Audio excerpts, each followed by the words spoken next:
of volunteers in Lexington. They've been coming together for nearly 20 years to help some local families in need. WKYT's Destiny Quinn shares today's Commonwealth of Kindness. In partnership with Lexington Habitat for Humanity, Disciples for Habitat just built their 40th home.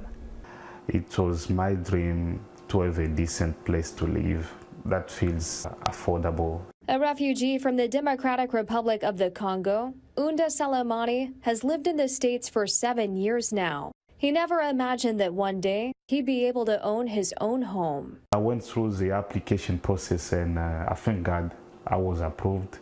Unda applied to become a homeowner through Lexington Habitat for Humanity. Once approved, he and his wife began home ownership classes and completed 500 hours of sweat equity requirements. So when we come out here and volunteer, then they're side by side with us. We're getting better acquainted with them. They're learning a little bit on how a house is put together. Paul Warner is a volunteer with Disciples for Habitat. This is the 40th house he's helped build. It's an opportunity to put our faith into action.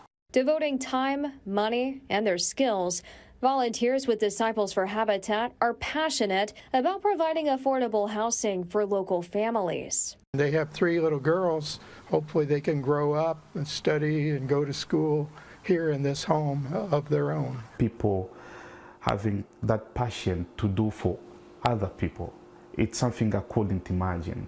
The American dream now possible for Unda, a testament to the selfless acts of volunteers. And it's really nice to be able to see them have that dream of home ownership come true. I never imagined since I was young one day I could own something like this. I thank Habitat for Humanity for that.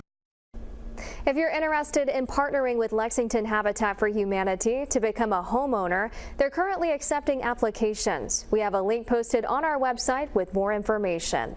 Back to you. All right, Destiny, thank you. Some wonderful stories out there. And if you have a story of kindness that you would like to see featured on our newscast, please email kindness@wkyt.com.